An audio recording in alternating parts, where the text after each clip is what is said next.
Hello बच्चों, कैसे हैं आप सब लोग।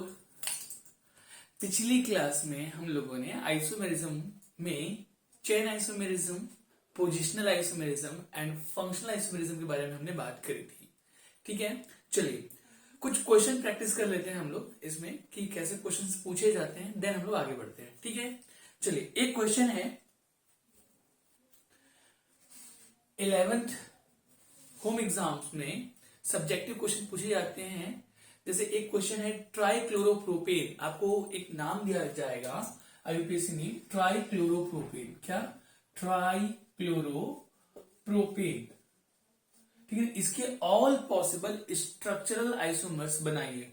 प्लीज ड्रॉ, क्वेश्चन ये है please draw all possible structural isomers of ट्राइक्लोरोप्रोपेन। तो ट्राइक्लोरोप्रोपेन के हमको बनाना है ऑल पॉसिबल स्ट्रक्चर। चलिए देखते हैं कैसे होगा। तो प्रोपेन है, प्रोपेन क्या होता है? 3 कार्बन, 1 2 3। हमने हाइड्रोजन यहाँ पे रिप्रेजेंट नहीं किया है ना, सिर्फ कार्बन कार्बन। ठीक है, तो इसके ऑल आइसोमर्स बनाना है। ऑल आइसोमर्स कौन से? स्ट्रक्चरल।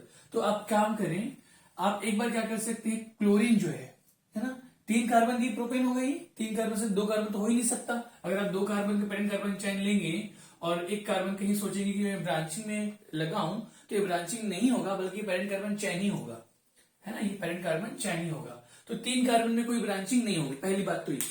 ठीक है ना, मतलब ये हो गया, ये 3 कार्बन। अब 3 क्लोरीन आपको ऐसे लगाना है कि इसमें डिफरेंट डिफरेंट स्ट्रक्चर मिले। तो चलो सबसे पहले ये 1 क्लोरीन लगा लिए, 1। इसी कार्बन में 3 क्लोरीन आ सकते क्योंकि टर्मिनल कार्बन है। ठीक है ना, 1 2 और ये 3, ये 1 क्लोरीन आ गए। 3 क्लोरीन कार्बन की टेट्रा वैलेंसी होती 4, 1 2 3 4। ठीक है ना, कोई दिक्कत है क्या? नहीं। तो यहां पे हो गया 1 1 1 ट्राइक्लोरोप्रोपेन। नाम तुमको वही देना है। तो पोजीशन क्या होगा क्लोरीन का? 1 1 1। अब नेक्स्ट फिर से, अब आप क्या करें, एक क्लोरीन को फिक्स कर दे, बाकी 2 क्लोरीन को आगे बढ़ाए। तो ये क्लोरीन को यहाँ पे फिक्स कर दिया गया है। ठीक है ना, बाकी 2 क्लोरीन को अब 1 वाले पोजीशन से, ये 1 2 3 था ना, ठीक है ना, अब आगे बढ़े नंबर 2 पे ले आए। तो ये 1 क्लोरीन ऊपर, 1 क्लोरीन नीचे। तो इसका क्या हो जाएगा? ये हो जाएगा 1 2 2 ट्राइक्लोरोप्रोपेन। ऐसा बोल सकते हो आप लोग, 1 2 2 ट्राइक्लोरोप्रोपेन। ठीक है ना। अच्छा, अब आप क्या करो, देन अगेन 1 2 3। अब ये दोनों कार्बन को, ठीक है ना, दोनों कार्बन को अब और आगे बढ़ाएं। इसको फिक्स कर दे, ये क्लोरीन को हमने ये क्लोरीन फिक्स करा हुआ है, ये फिक्स करके ये फिक्स कर दिया था, और बाकी 2 क्लोरीन को आगे बढ़ाएंगे। तो यहाँ पे एक क्लोरीन वो जो है, जो फिक्स्ड है, उसको फिक्स्ड ही रखो, और एक क्लोरीन फिर से आगे बढ़ा दो, ये ऐसा। तो अब क्या हो जाएगा, नंबरिंग हम करेंगे 1 2 3। क्या ऐसे करेंगे क्या? नहीं, नंबरिंग अब ऐसा होगा 1 2 3। तो ये हो जाएगा 1 1 3। नेमिंग ऐसी होगी ना नंबरिंग की, आईयूपीएससी 1 2 3 है तो 1 1 3, ये हो गया। इसके अलावा और क्या स्ट्रक्चर बन सकता है, सोचिए। इसके अलावा ये स्ट्रक्चर बन सकता है कि अगर आप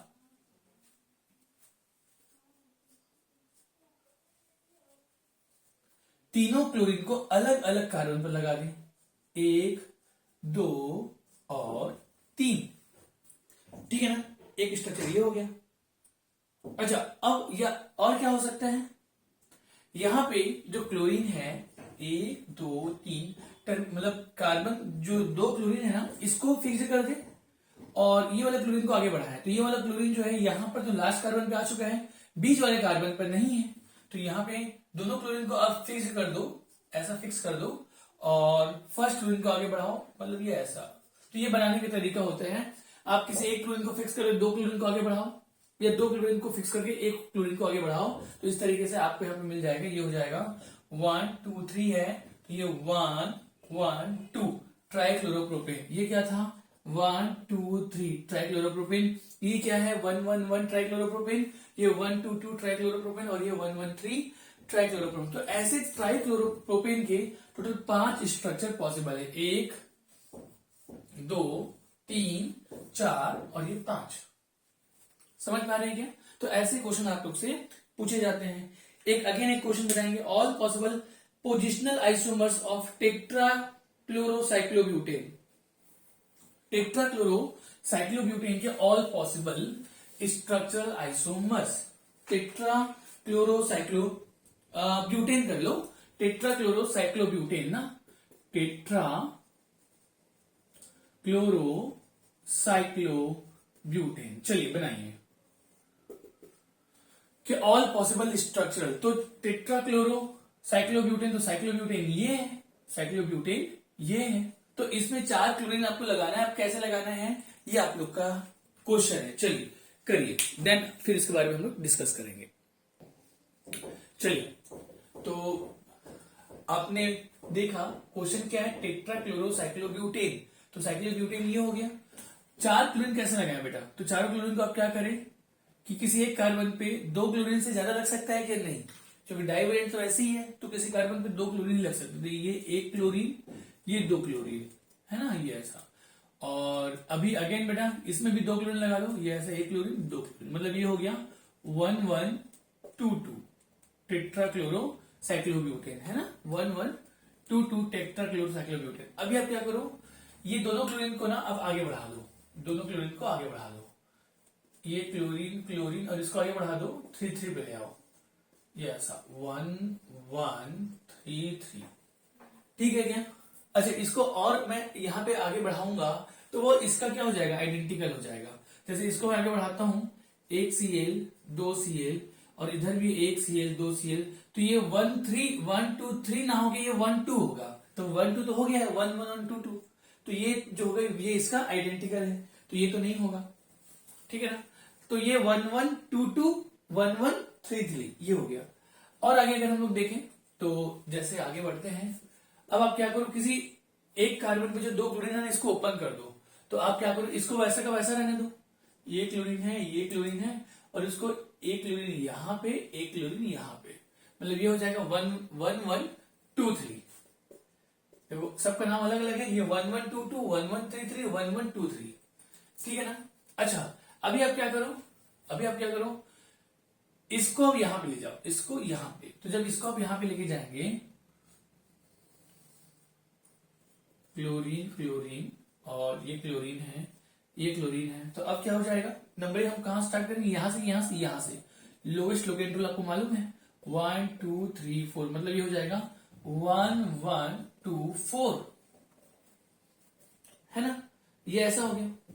और क्या हो सकता है, और बस अब एक लास्ट होगा कि इस क्लोरीन को भी ओपन कर दो और यहां पे डाल दो, 1 2 3 और ये 4, तो टोटल इसके भी 5 बनेंगे। आप देख सकते हैं कि इसके अलावा अगर पॉसिबल है तो ऐसे कुछ क्वेश्चंस पूछे जाते हैं जिनको आप लोग को ध्यान में रखना जरूरी होगा।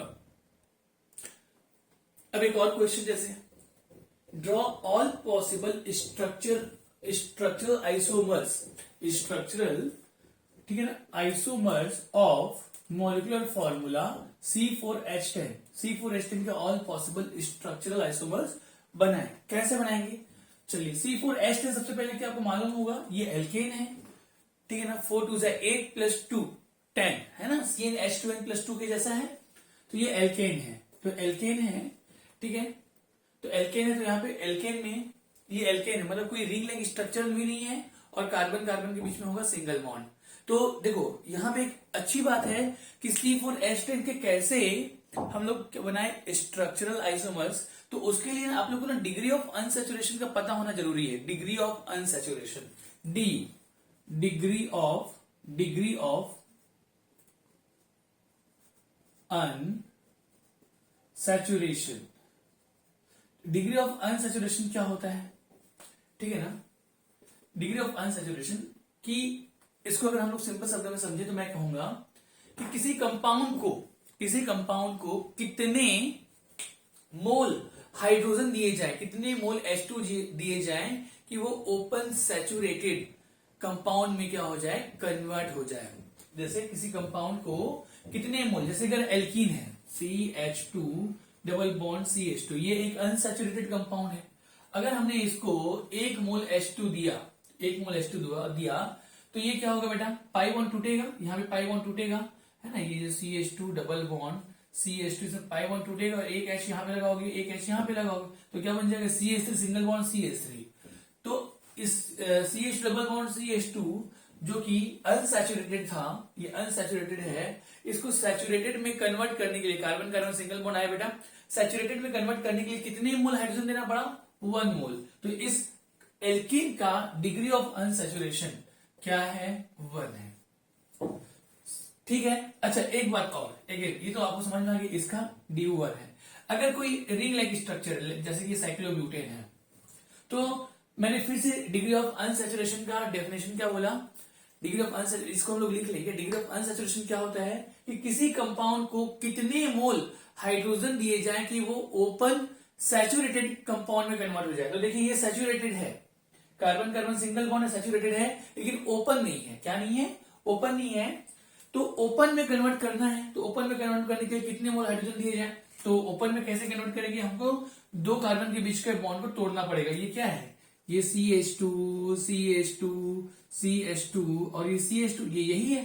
तो कोई एक बॉन्ड तोड़ दो, तो जब ये बॉन्ड तोड़ूंगा तो मुझे क्या करना पड़ेगा, एक H इधर एक H इधर, मतलब H2 1H2 मतलब 1 मोल ऑफ H2 गैस हमको देना पड़ेगा। और जब 1 मोल देंगे तो ये ओपन मतलब 4 कार्बन का ओपन सैचुरेटेड में कन्वर्ट हो जाएगा। ठीक है ना। तो ओपन सैचुरेटेड कंपाउंड में कन्वर्ट होने के लिए साइक्लोब्यूटेन में कितने मोल हाइड्रोजन गैस दिए गए, 1 मोल। तो 1 मोल मतलब du इज इक्वल टू 1। ठीक है ना। तो चलिए सबसे पहले इसका हम लोग लिखेंगे डेफिनेशन। तो इसका डेफिनेशन क्या होना चाहिए, डिग्री ऑफ अनसैचुरेशन, इसको ना du शॉर्ट में du भी बोलते हैं ना, du डिग्री ऑफ अनसैचुरेशन। ये क्या होता है, degree of unsaturation is equal to du of the compound, ऐसा बोल सकते हैं, degree of unsaturation of the compound is equal to the number of moles of hydrogen gas, ठीक है, number of moles of H2 that must be supplied to the compound so that it is converted into an open chain saturated compound। किसी compound का due क्या होता है, वो ये होता है कि किसी कंपाउंड को कितने मोल हाइड्रोजन प्रोवाइड किए जाएं कि वो ओपन चेन सैचुरेटेड कंपाउंड में क्या हो जाए, कन्वर्ट हो जाए। जैसे कि अगर हम उसके ड्यू देखें तो ड्यू कितना होना चाहिए, अगर इसमें पाई बॉन्ड है, एक पाई बॉन्ड है तो ड्यू क्या होगा, 1। ठीक है ना। अगर 2 पाई बॉन्ड होता तो इसका ड्यू होता 2, क्योंकि एक पाई बॉन्ड को तोड़ने में 1 मोल हाइड्रोजन लगा है, तो 2 पाई बॉन्ड तोड़ने में 2 मोल हाइड्रोजन लगता, तो ड्यू इज इक्वल टू आ जाता 2। अगर कोई ब्यूटेन है, अगर कोई साइक्लोब्यूटेन है, इसमें एक रिंग है, तो एक रिंग को ओपन करने में अगेन कितना लगा, 1 मोल हाइड्रोजन, तो इसका ड्यू कितना है, 1।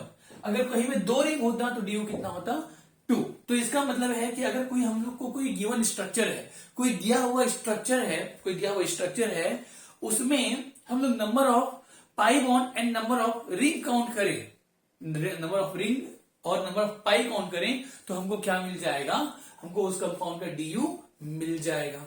बात समझ में आ रही है क्या। जैसे कि यहाँ पे हमने देखा इन दोनों को ही क्या है, ड्यू सेम है। तो चलो, तो ये तो हम लोग कोई भी स्ट्रक्चर देखे, कोई भी स्ट्रक्चर दिया हुआ है तो नंबर ऑफ पाई और नंबर ऑफ रिंग देखकर हम लोग बता सकते हैं कि इसका ड्यू कितना होगा। अगर हमको स्ट्रक्चर नहीं दिया हुआ है, मॉलिक्यूलर फॉर्मूला दिया हुआ है, तो मॉलिक्यूलर फॉर्मूला से ड्यू कैसे निकालेंगे, और बेटा ड्यू का क्या एप्लीकेशन है, क्या यूज है, अभी हम देखेंगे ना। तो चलो, तो पहले तो हम लोग को ड्यू समझ में आया कि ड्यू क्या है। अब अगर मॉलिक्यूलर फॉर्मूला दिया, if molecular formula is given, then DU कैसे निकालेंगे, तो सुनेंगे, अगर इफ मॉलिक्यूलर फॉर्मूला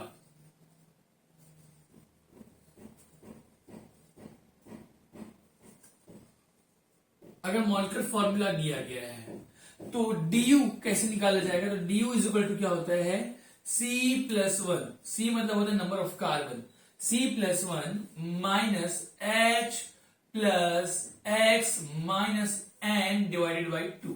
ये ड्यू निकालने का एक फॉर्मूला है, डिग्री ऑफ अनसैचुरेशन। C कहा क्या है, यहाँ पे नंबर ऑफ कार्बन, C क्या है, कि कितने नंबर ऑफ कार्बन है, नंबर ऑफ कार्बन, ठीक है ना। हाइड्रोजन क्या है, नंबर ऑफ H क्या है, मतलब नंबर ऑफ हाइड्रोजन, और X क्या है, नंबर ऑफ हेलोजन, और N क्या है, number of nitrogen,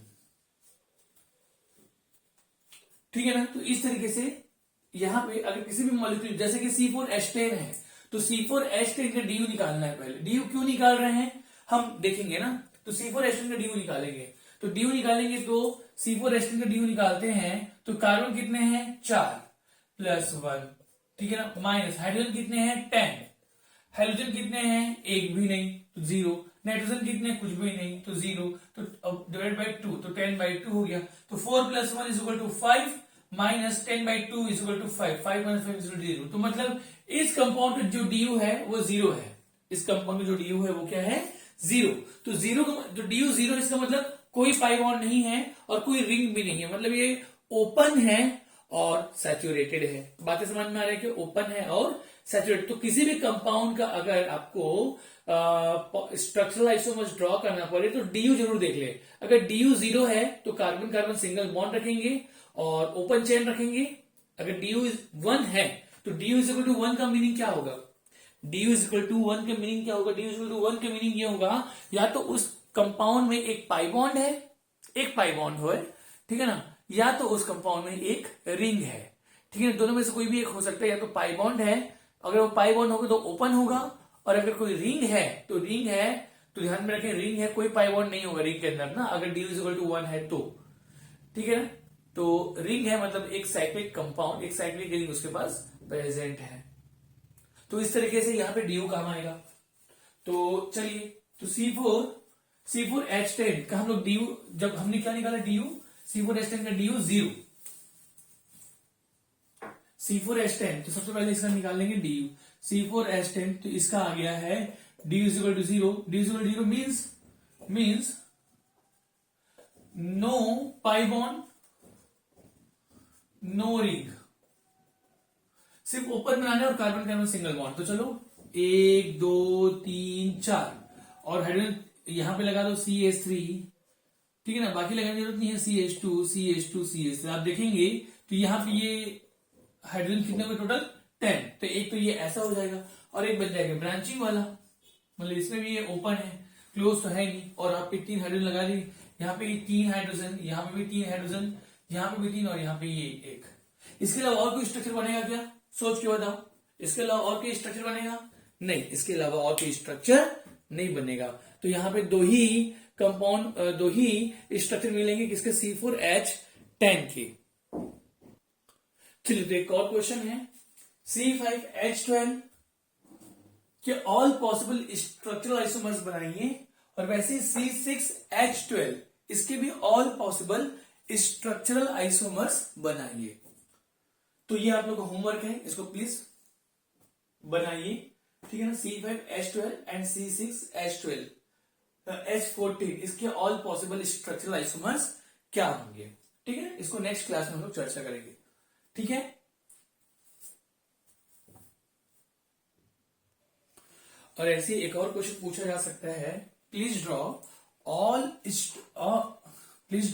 all structure of alcohol of C5H12O, मतलब C5H12O के ऑल स्ट्रक्चर, मतलब स्ट्रक्चरल आइसोमर्स बताइए, ठीक है क्या। या फिर ये पूछा जाता है C6H14O के all possible structural isomers of alcohol draw करें। तो ये भी क्वेश्चन है जिसे आप लोग करेंगे, ठीक है ना, इस पे हम लोग चर्चा करेंगे, ठीक है। चलिए एक काम करते हैं, C5H12O मैं बता देता हूं आप लोग को, C5H12O के ऑल पॉसिबल स्ट्रक्चरल आइसोमर्स क्या होंगे, ठीक है ना। तो पहले कैसे करें, पहले ही सामने वाले बता दिए कि ये एल्कोहल है, सामने वाले ने बता दिया ये एल्कोहल है, और अगर नहीं भी है तो आपको मालूम होना चाहिए C5H12O है ना, ये एक एल्कोहल का मॉलिक्यूलर फॉर्मूला, एल्कोहल और ईथर, क्योंकि एल्कोहल और ईथर जो होते हैं आपस में स्ट्रक्चरल आपस में फंक्शनल ग्रुप आइसोमर्स रखते हैं, है ना। तो चलिए, तो कैसे इसको करेंगे, जैसे 5 कार्बन है तो पहले 5 कार्बन है बेटा, तो अच्छा एक काम करें, सबसे पहले इसका डिग्री ऑफ अनसैचुरेशन निकाले। C5H12O का DU क्या होगा, तो DU से हमको पता चलेगा कि उसमें कोई रिंग है या नहीं है, या कोई डबल बॉन्ड है या नहीं है, ठीक है ना। चलिए तो C5H12O के हम लोग निकालते हैं DU। तो जब आप DU निकालेंगे तो DU में नंबर ऑफ कार्बन कितने हैं, 5, तो 5 + 1, ठीक है ना, माइनस नंबर ऑफ हाइड्रोजन कितने हैं, 12। अच्छा हाइड्रोजन कितने हैं, 0, हाइड्रोजन कितने हैं, 0, नाइट्रोजन कितने हैं, 0, ठीक है ना, डिवाइडेड बाय 2। अच्छा इसमें ऑक्सीजन है ना, तो फॉर्मूला में कोई ऑक्सीजन है क्या, फॉर्मूला आप लोग को पता है DU का, C+1 minus H + X minus N divided by 2। तो अगर फॉर्मूला में ऑक्सीजन नहीं है तो आपको ऑक्सीजन के लिए टेंशन लेना नहीं है, ठीक है ना। हाइड्रोजन अगर है तो वो बताएं, हाइड्रोजन है तो वो बताएं, नाइट्रोजन है तो वो बताएं, ठीक है ना। अगर ऑक्सीजन यहाँ पे फॉर्मूले में नहीं है तो यहाँ पे भी ऑक्सीजन को यहाँ DU में इंक्लूड करने की जरूरत नहीं है, ठीक है। चलिए तो यहाँ पे आ जाएगा 5 + 1 6 और 12/2 जो होगा वो भी कितना आएगा, 6 - 6 = 0, मतलब इसका भी DU क्या है, 0 है। और DU डिग्री ऑफ अनसैचुरेशन 0 है, इसका मतलब कि कोई पाई बॉन्ड नहीं, कोई रिंग नहीं, no pi bond no ring, मतलब ये ओपन रहेगा और कार्बन कार्बन सिंगल बॉन्ड रहेगा। तो चलिए 5 कार्बन का आप पहले आप ये पैरेंट कार्बन चेन 5 कार्बन बना ली, लाइक ये ऐसा हो गया, ठीक है। अच्छा ये 5 कार्बन का और क्या क्या हो सकता है, मतलब 5 कार्बन में इसको डिफरेंट अगर देखें तो ये एक 5 कार्बन का पैरेंट कार्बन चेन वाला बन गया, एक बन सकते 4 कार्बन का, 1 2 3 4 और 5वां कार्बन ये ब्रांचिंग में आ जाएगा। अच्छा 4 कार्बन की और कोई स्ट्रक्चर पॉसिबल है क्या, 4 कार्बन का कोई और स्ट्रक्चर, ये कार्बन यहां पे आ जाए तो ये कार्बन अगर यहां पे आएगा तो एक दूसरे का आइडेंटिकल होगा, तो ये तो नहीं होगा, मतलब इन दोनों में से ये कोई एक, तो एक 5 कार्बन का स्ट्रक्चर बनेगा, एक 4 कार्बन का स्ट्रक्चर बनेगा और एक 3 कार्बन का, 3 कार्बन का 1 2 3 और एक कार्बन ऊपर एक कार्बन नीचे, लाइक ऐसा। तो ये ऐसे होंगे। अब ये 3 बन गए किसके, C5H12, हमको बनाना है C5H12O। तो अब यहाँ पे क्या करना है, ये एल्कोहल है ना, तो एल्कोहल आप जोड़ते जाएं, तो एल्कोहल जोड़ते जाएं तो 5 कार्बन के लिए एक OH यहाँ पे आ जाएगा, एक बार OH यहाँ पे आ जाएगा। अब इसमें कितने एल्कोहल बनेंगे देखते चले ना, इसमें कितने एल्कोहल बनेंगे, इसमें कितने एल्कोहल बनेंगे, इसमें कितने एल्कोहल बनेंगे, तो 5 कार्बन में कितने एल्कोहल, 4 कार्बन में कितने एल्कोहल, और 3 कार्बन वाले पैरेंट कार्बन चेन में, 3 कार्बन वाले पैरेंट कार्बन चेन में कितने एल्कोहल, ये अपन आपको हमको देखना है। तो ये तरीका है फास्ट करने का कि कितने एल्कोहल बनेंगे। तो यहाँ पे बेटा यहाँ पे एक OH जोड़ सकते हो, यहाँ ना जोड़ के यहाँ पे भी जोड़ सकते हो, ये 5 कार्बन को ले लो कुछ ऐसा, यहाँ पे जोड़ सकते हो, ठीक है ना। यहाँ पे भी ना जोड़ के आप आगे भी जोड़ सकते हैं, ठीक है ना, यहाँ पे भी ना जोड़ के आगे भी जोड़ सकते हैं, यहां पे।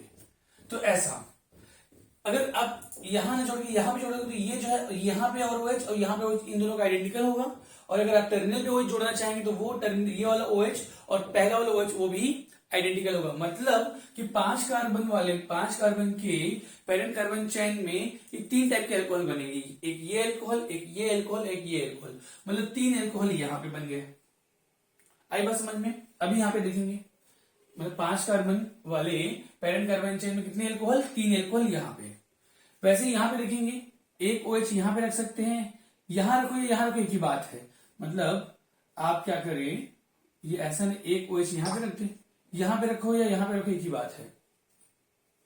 देन आप क्या कर सकते हैं, एक OH यहां पे रख दो, लाइक ऐसा, तो दूसरा स्ट्रक्चर, ठीक है, इसको मैं ऊपर कर देता हूं, एक OH यहां पे सेकेंड कार्बन में हो गया, मतलब यहां पे एक OH वैसे ही यहां पे रख दें, तीसरा और एक OH यहां पे, मतलब ये इस 4 कार्बन में अगेन 4 एल्कोहल बनेंगे, 4 टाइप के एल्कोहल, एक ये हो गया, एक ये हो गया, एक ये हो गया, ऊपर बना देता हूं मैं, ऊपर बना देता हूं, एक ये वाला हो गया और एक ये वाला OH हो गया।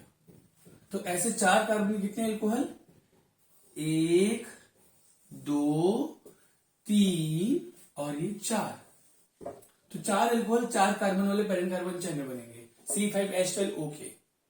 तो 3 एल्कोहल यहां पे, 4 एल्कोहल यहां पे, और यहां पे कितना, एक ही एल्कोहल। क्या, क्योंकि देखो मिड वाले पे OH तो जुड़ना है नहीं, टर्मिनल पे ही जुड़ेगा, या तो यहां जोड़ो या तो यहां जोड़ो या तो यहां जोड़ो या तो यहां पे जोड़ो, एक ही बात है। तो एक एल्कोहल यहां पे, तो इसको बहुत अच्छे से मैंने आप लोग को जस्ट एक वर्बल समझाया आप लोग को कि किस तरीके से C5H12O के एल्कोहल बनाए जाएंगे। तो टोटल कितने बन गए इसके, यहां से 3, यहां से 4, 4 3 7 और 1 8, तो 8 एल्कोहल, ठीक है ना, 8 टाइप के एल्कोहल बनेंगे C5H12O से। यहां पे स्टीरियो आइसोमर्स को एक्सक्लूड किया गया है, इंक्लूड नहीं किया गया है। तो इस तरीके से ऐसे क्वेश्चंस पूछे जाते हैं, है ना। इसको हम लोग और बेहतर तरीके से देखेंगे। ये मैंने आप लोग को एक एग्जांपल के फॉर्म में समझाया है। C5H12O होमवर्क है आप लोग के लिए, C6H12O, इसको और बेहतर तरीके से आप लोग C6H14O और बेहतर तरीके से आप सिंक्रोनाइज तरीके से इसको बनाएंगे। मैंने ऐसे वर्बली भी आपको बताया है, सिंक्रोनाइज तरीके से C6H12O के all possible structural isomers, all possible structural isomers of alcohol आपको बनाना है, ठीक है ना। कैसे बनाना है आपको पता चल गया ना। चलिए सिंक्रोनाइज तरीके से मतलब पहले आप अगर इसका ड्यू निकालेंगे, ड्यू आ जाएगा, इसका भी ड्यू 0 आएगा।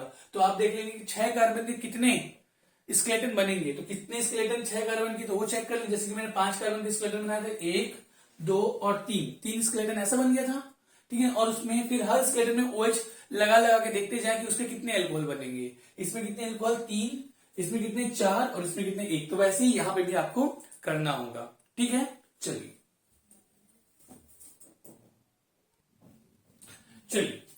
अब नेक्स्ट आइसोमेरिज्म हम देखेंगे, रिंग चैन आइसोमेरिज्म, ठीक है ना।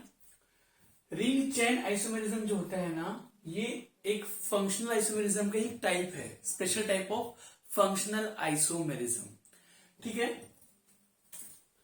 और इसमें क्या ये आइसोमेरिज्म हम कैसे चेक करते हैं, तो देखिए फिर से वही, 2 compounds having same molecular formula, 2 compound, 2 या 2 से ज्यादा कंपाउंड जिनका मॉलिक्यूलर फॉर्मूला सेम है, जिसमें से एक जो है ओपन चैन है और दूसरा क्या है, एक रिंग लाइक स्ट्रक्चर या रिंग चैन है, क्लोज चैन है। तो वो दोनों आपस में रिंग चैन आइसोमेरिज्म होंगे।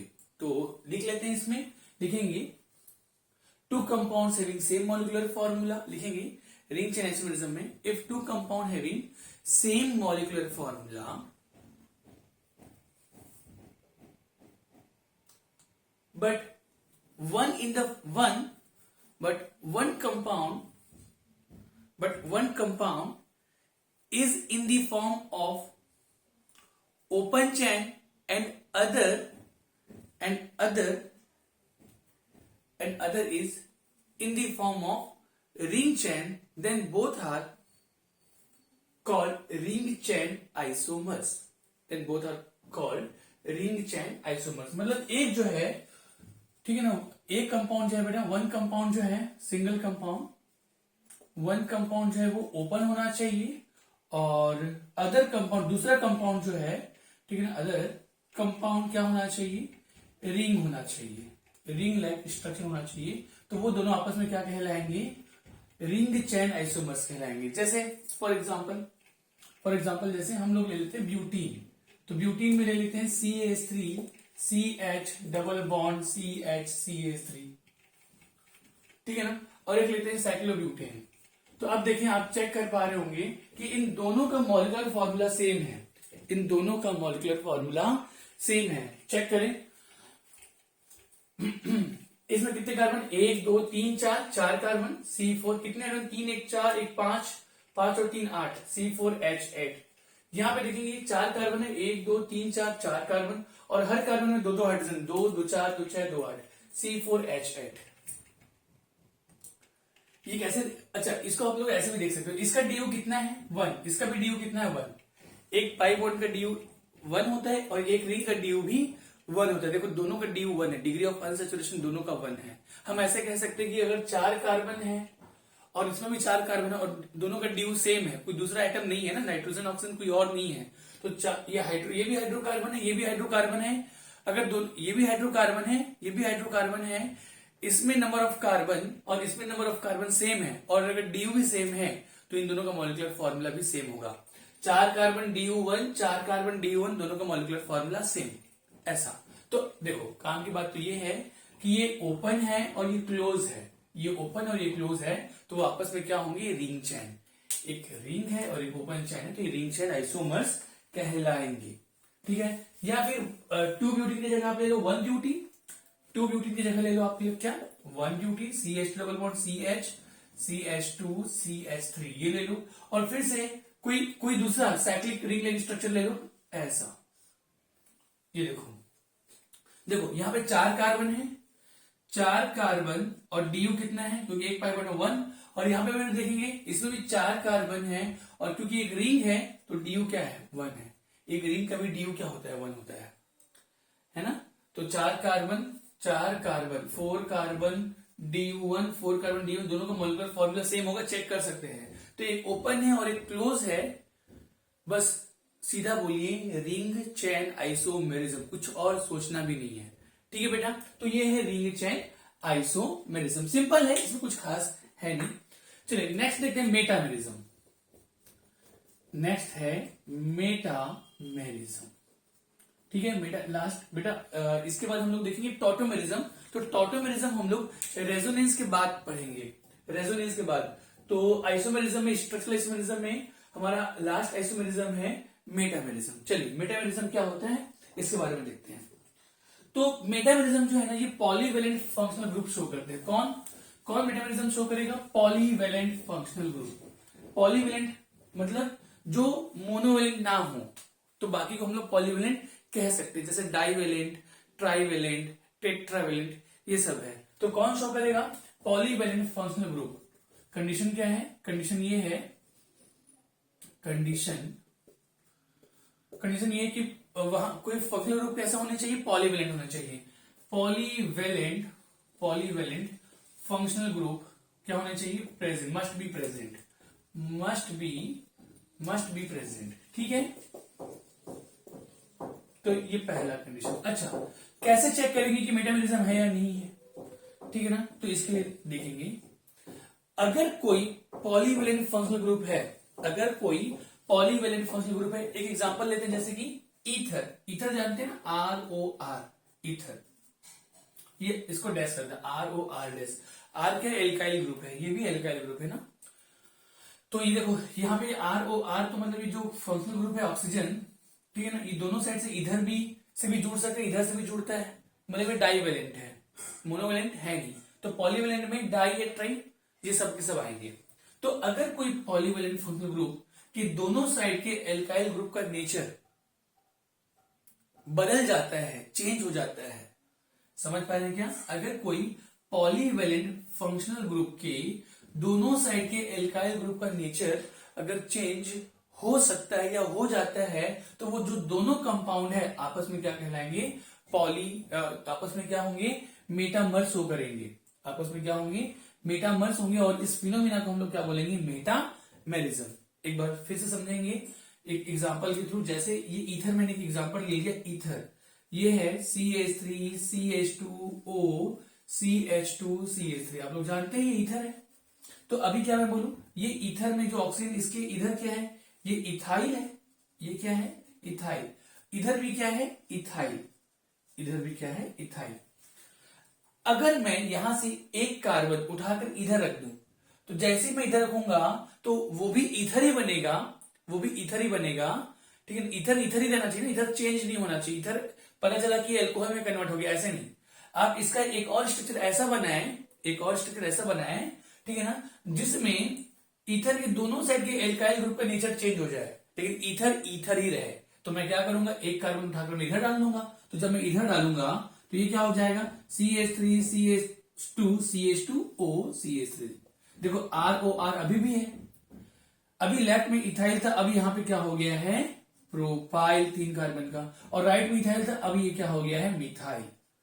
अब आप देखेंगे इन दोनों का मॉलिक्यूलर फॉर्मूला सेम है, इन दोनों का molecular formula 4 carbon 1 oxygen, 4 carbon 1 oxygen, और DU 0, इसमें भी DU 0।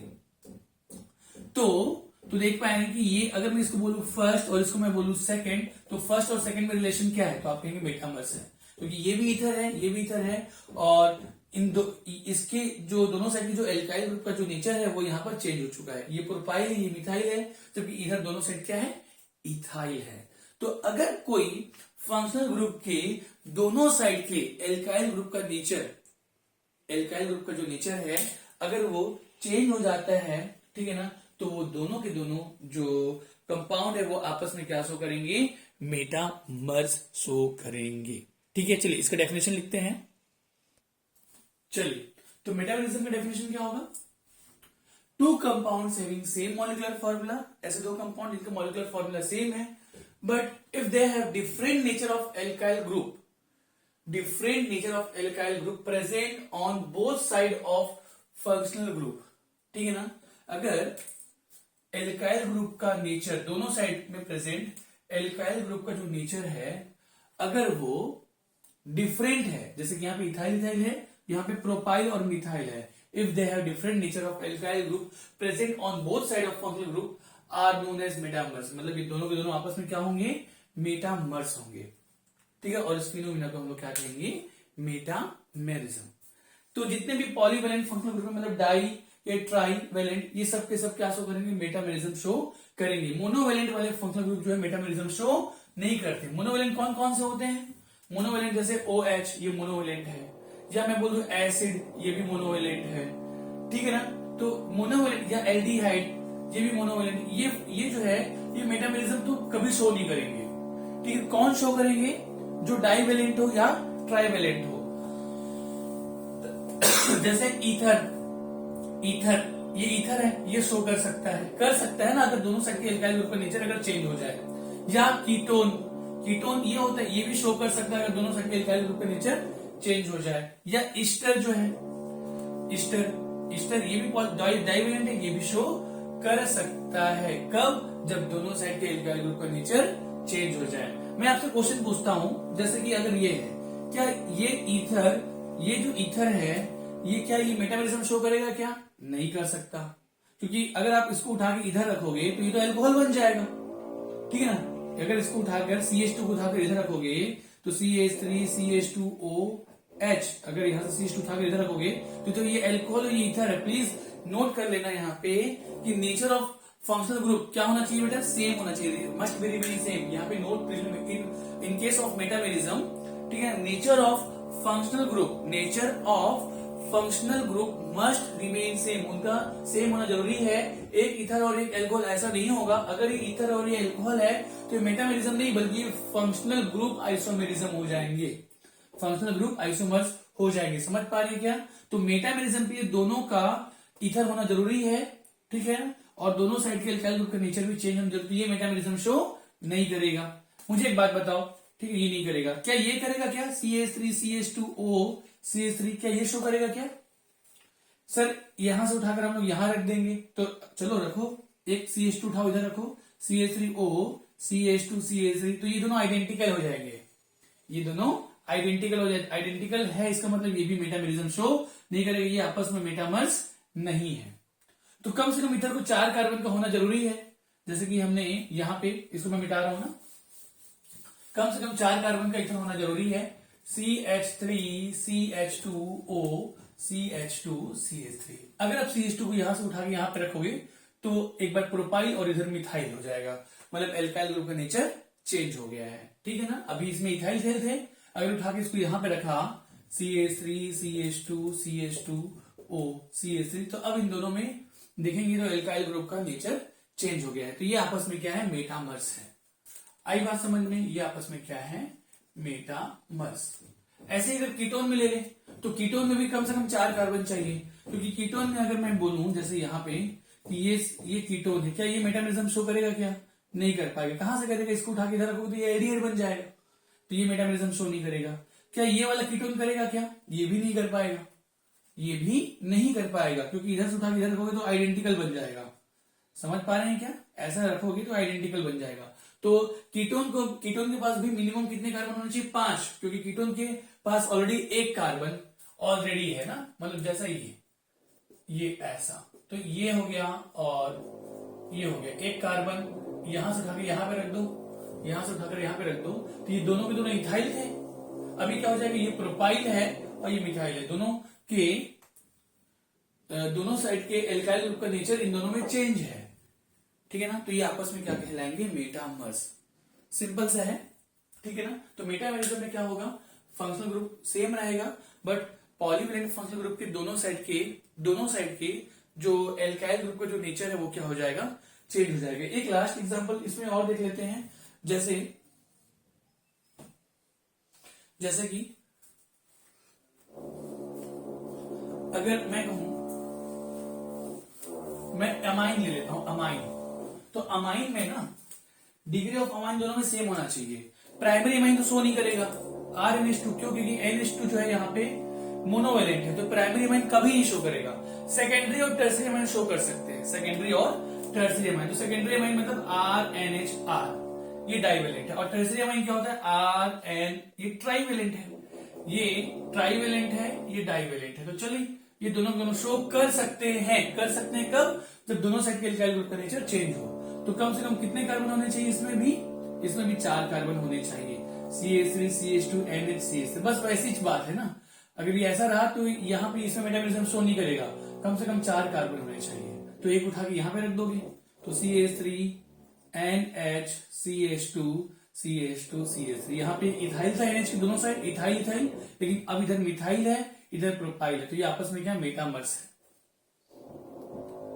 समझ पा रहे हैं क्या, डिग्री ऑफ अमाइन भी सेम, अगर ये 2 डिग्री अमाइन है तो ये भी 2 डिग्री अमाइन होना चाहिए। ऐसे नहीं कि 2 डिग्री और ये 1 डिग्री हो गया, तो ऐसे ही नहीं। टर्सरी अमाइन है तो कम से कम 2 साइड के एल्काइल ग्रुप का नेचर चेंज हो, तीनों साइड का नेचर चेंज हो, ऐसा नहीं, कम से कम 2। तो यहाँ पे भी आपको ध्यान में रखना पड़ेगा कि अगर टर्सरी होगा तो एक मिथाइल इधर है, ठीक है ना, एक मिथाइल इधर है, और इधर कम से कम 3 कार्बन ले लो आप, CH3 CH2 CH2। तो एक उठाकर आप इधर रखोगे तो अब प्रोपाइल क्या होगा, इधर इथाइल बन जाएगा, इधर मिथाइल बन जाएगा। तो ये वाला जो टर्सरी अमाइन है ये मेटाबॉलिज्म शो करेगा। समझ पा रहे हैं क्या, यहां से उठा दोगे आप, इधर रख देना, ये हो जाएगा CH3 CH2 and CH2 CH3 CH, like ऐसा। तो ये आपस में क्या शो करेंगे, मेटाबॉलिज्म। तो टर्सरी अमाइन में मेटाबॉलिज्म शो करेगा, कम से कम 2 साइड के एल्काइल ग्रुप का नेचर क्या हो जाए, चेंज हो जाए। तो ये है स्ट्रक्चरल आइसोमेरिज्म, ठीक है बच्चों। तो इसके बारे में हम लोग और भी क्वेश्चन प्रैक्टिस करेंगे, इसको आप लोग अच्छे से पहले पढ़ लीजिए एक बार। स्ट्रक्चरल आइसोमेरिज्म में हमने देखा था chain isomerism, position isomerism, functional group isomerism, ring chain isomerism and metamerism. 5 isomerism हमने देख ली स्ट्रक्चरल आइसोमेरिज्म की। छठा है टॉटोमेरिज्म, और टॉटोमेरिज्म हम देखेंगे रेजोनेंस के बाद। तो अगले लेक्चर में इसके हम लोग क्या करेंगे, कुछ क्वेश्चन प्रैक्टिस और भी हम करेंगे, और जो होमवर्क दिया हुआ है उसके बारे में हम लोग डिस्कशन करेंगे। चलिए, थैंक यू सो मच।